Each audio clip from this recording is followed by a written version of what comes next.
Hi all, welcome back to Ramya Kumar creation. ಇವತ್ತು ಒಂದು recipe share ಮಾಡೋಣ ಅಂತ ಬಂದಿದ್ದೀನಿ. ಇವತ್ತು ಫಿಶ್ ಕರಿ ಮಾಡ್ತಾ ಇದ್ದೀನಿ. ಫಿಶ್ ಕರಿ, ಫಿಶ್ ಗ್ರೇವಿ ಏನು ಬೇಕಾದರೂ ಅಂದ್ಕೊಳ್ಳಿ, ಬಟ್ ತುಂಬಾ ಸಖತ್ತಾಗಿರುತ್ತೆ. ಇಷ್ಟೇ ನೋಡಿ ಇಂಗ್ರೀಡಿಯೆಂಟ್ಸು ರುಬ್ಲಿಕ್ಕೆ ಅಂತ ನಾನು ಇಟ್ಕೊಂಡಿರೋದು. ಸಿಕ್ಕಾಪಟ್ಟೆ ಅಂದರೆ ಸಿಕ್ಕಾಪಟ್ಟೆ ಚೆನ್ನಾಗೈತೆ. ನೀವು ಒಂದ್ಸಲ ಮನೆಯಲ್ಲಿ ಟ್ರೈ ಮಾಡಿ. ಬೇಗನೆ ಕೂಡ ಆಗುತ್ತೆ. ಫಿಶ್ ಏನು ಜಾಸ್ತಿ ಬೇಯಬೇಕು ಅನ್ನೋ ಅಂಥದ್ದು ಏನಿಲ್ಲ. ಒಂದು 5 ನಿಮಿಷ ಬೆಂದರೂ ಸಾಕು, ತುಂಬ ಚೆನ್ನಾಗಿ ಆಗೋಗ್ಬಿಡುತ್ತೆ. ಈಗ ನಾನೇನು ತೋರಿಸಿದೆ ಇಂಗ್ರೀಡಿಯೆಂಟ್ಸು ಅಷ್ಟೂ ಹಾಕಿ ನುಣ್ಣಗೆ ರುಬ್ಕೊಳ್ಳಿ. ಅದಾದಮೇಲೆ ಒಗ್ಗರಣೆಗೆ ಅಂತ ನಾನು ಪಾತ್ರೆ ಇಡ್ತಾಯಿದ್ದೀನಿ. ಒಂದು ಸ್ವಲ್ಪ ಅಗ್ಲಂದದ ಪಾತ್ರೆ ಇಟ್ಕೊಳ್ಳಿ, ಫಿಶ್ ಬೇಯಬೇಕಲ್ವ. ಹಂಗಾಗಿ ಕೋಲೊಂದದ ಪಾತ್ರೆಗಳು ಇಟ್ಕೊಂಬಿಟ್ರೆ, ಗುಂಡುಗಿರೋ ಪಾತ್ರೆ ಇಟ್ಕೊಂಬಿಟ್ರೆ ಫಿಶ್ ಬೇಯಲಿಕ್ಕೆಲ್ಲ ಇಕ್ಕಟ್ಟಾಗುತ್ತೆ. ಆಮೇಲೆ ಸೌಟಲ್ಲಿ ಹಿಂಗೆಲ್ಲ ಅಂದಾಗ ಅದೆಲ್ಲ ಮಡ್ಚ್ಕೊಂಬಿಡುತ್ತೆ, ಕಟ್ಟಾಗಿ ಬರುತ್ತೆ ಪೀಸೆಲ್ಲ. ಆಮೇಲೆ ಮೂಳೆ ಎಲ್ಲ ಸಾಂಬಾರಲ್ಲಿ ಮಿಕ್ಸ್ ಆಗಿ ಊಟ ಮಾಡುವಾಗ, ಅನ್ನ ತಿನ್ನುವಾಗೆಲ್ಲ ಮೂಳೆ ಎಲ್ಲ ಸಿಗ್ತಾ ಇರುತ್ತೆ. ಮಕ್ಕಳು ಮರಿ ಎಲ್ಲ ತಿಂತಾರಲ್ವ, ಹಂಗಾಗಿ ಕಷ್ಟ ಆಗುತ್ತೆ.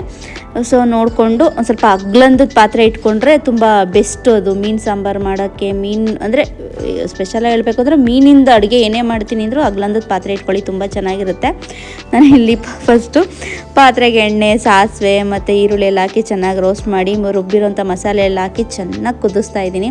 ನೋಡಿ, ಚೆನ್ನಾಗಿ ಕುದಿ ಬಂದಮೇಲೆ ಒಂದು 2 ಸ್ಪೂನು ಇನ್ನು ಧನಿಯಾ ಪೌಡರು ಮತ್ತು ಖಾರಕ್ಕೆ ಎಷ್ಟು ಬೇಕೋ ಅಷ್ಟು ಖಾರ ಪುಡಿ. ಇದು ನಾನು ಇದೇನು ಕಲ್ಲರ್ದೇನಲ್ಲ, ಚಿಲ್ಲಿ ಏನು ರೆಡ್ ಚಿಲ್ಲಿ ಏನಲ್ಲ, ಮಾಮೂಲಿ ಮನೆಯಲ್ಲಿ ಮಾಡಿರೋ ಅಂಥ ಖಾರ ಪುಡಿ. ಇದು ನಮ್ಮ ಅತ್ತೆ ಮಾಡಿಕೊಟ್ಟಿದ್ರು. ಇದು ಧನಿಯಾ ಪುಡಿ ಮತ್ತು ಖಾರದ ಪುಡಿ ತುಂಬ ಟೇಸ್ಟ್ ಇರುತ್ತೆ ನಮ್ಮ ಅತ್ತೆ ಕೈದು, ಹಂಗಾಗಿ ಅವ್ರ ಹತ್ರ ಮಾಡಿಸ್ಕೊಂಡಿದ್ದೆ ಈ ಸರಿ. ನೋಡಿ, ಇದೆಲ್ಲ ಚೆನ್ನಾಗಿ ಬೆಂದು ನೋಡಿ ಈ ಥರ ಎಲ್ಲ ಎಣ್ಣೆ ಬಿಟ್ಟಿದೆ. ತುಂಬಾ ಚೆನ್ನಾಗಿ ಬೇಯಿಸಿದ್ರೇ ಇದು ಚೆನ್ನಾಗಿ ಅಂದರೆ ಏನೇ ಮಸಾಲೆ ರುಬ್ತೀವಿ ಅಂದರೂ ಆ ಖಾರ ಚೆನ್ನಾಗಿ ಕುದಿಬೇಕು. ಈ ಥರ ಎಣ್ಣೆ ಬಿಡೋಂಗೆ ಕುದ್ರೆ ತುಂಬ ಚೆನ್ನಾಗಿರುತ್ತೆ ಅದು, ಸಾಂಬಾರೇ ಆಗಲಿ ಗ್ರೇವಿನೇ ಆಗಲಿ ಏನಾದರೂ. ಇನ್ನು 1 ಕಪ್ ಅಷ್ಟು ನಾನು ಹುಳಿ ಬಿಡ್ತಾಯಿದ್ದೀನಿ. ಏನದು ಅಂದರೆ ಹುಣಸೆ ಹುಳಿ ಬಿಡ್ತಾಯಿದ್ದೀನಿ. ಅದಾದಮೇಲೆ ಒಂದು ಸ್ವಲ್ಪ ಹೊತ್ತು ಕುದಿಸಿ ನೀರು ನಮ್ಗೆ ಎಷ್ಟು ಬೇಕೋ ಅಷ್ಟು ಹಾಕ್ಕೊಬೇಕು.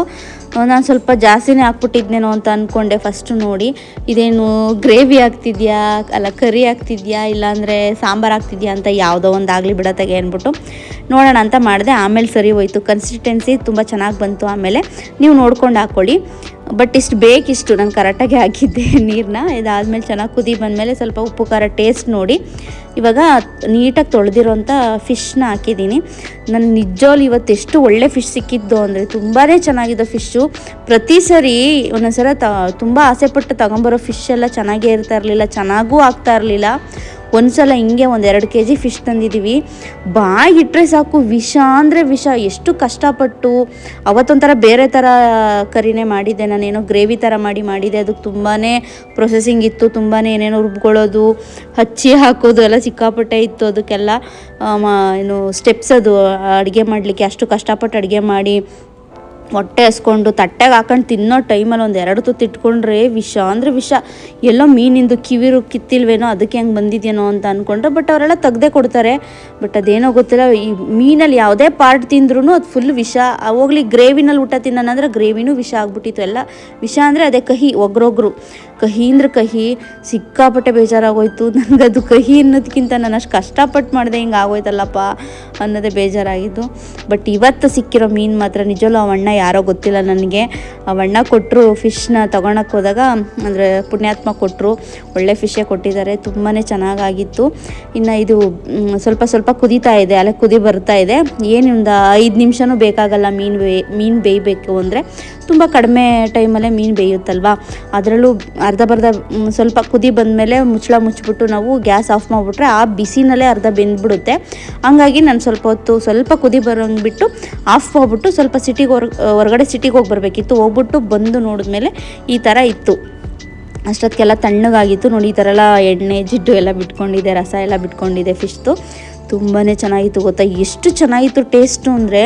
ನಾನು ಇಷ್ಟು ಕಡಿಮೆ ಇಂಗ್ರೀಡಿಯೆಂಟ್ಸ್ ಹಾಕಿದ್ದೀನಿ ಅಂದರೆ ಮಸಾಲೆಗೆ ಎಷ್ಟು ಚೆನ್ನಾಗಿ ಬಂದಿದೆ ಅಂದರೆ ಟೇಸ್ಟು ಸಿಕ್ಕಾಪಟ್ಟೆ ಚೆನ್ನಾಗಿ ಬಂದಿತ್ತು ಕಣ್ರಿ. ನೀವೊಂದ್ಸಲ ಟ್ರೈ ಮಾಡಲೇಬೇಕು, ಮಾಡ್ತೀರಾ ಅಂತ ಗೊತ್ತು, ನೋಡ್ತಿದ್ರೇ ಬಾಯಲ್ಲಿ ನೀರು ಬರುತ್ತಲ್ಲ. ನೋಡಿ, ಇನ್ನೊಂದು ಸರಿ ತಿನ್ನೋಣ ಅನ್ನೋ ಥರನೇ ಇದೆ. ಮತ್ತೆ ಯಾವಾಗ ಇದೇ ಥರ ರೆಸಿಪಿ ಮಾಡ್ಕೊಂಡು ತಿಂತೀವಿ ಅನ್ನೋ ಥರ ವೆಯ್ಟ್ ಮಾಡ್ತಾ ಇರ್ತೀವಿ, ಅಷ್ಟು ಚೆನ್ನಾಗಿರುತ್ತೆ ಈ ರೆಸಿಪಿ. ಒಂದ್ಸಲ ಟ್ರೈ ಮಾಡಿ. ನಾನಂತೂ 2 ದಿನ ಮಡಿಕೊಂಡು ತಿಂದೆ, ಅಷ್ಟು ಚೆನ್ನಾಗಿತ್ತು. ಓಕೆ ಫ್ರೆಂಡ್ಸ್, ಇವತ್ತಿನ ಈ ರೆಸಿಪಿ ನಿಮ್ಗೆ ಇಷ್ಟ ಆಗಿದೆ ಅಂದ್ಕೊತೀನಿ. ನೆಕ್ಸ್ಟ್ ವಿಡಿಯೋದಲ್ಲಿ ಸಿಗ್ತೀನಿ. Thank you for watching. Bye bye.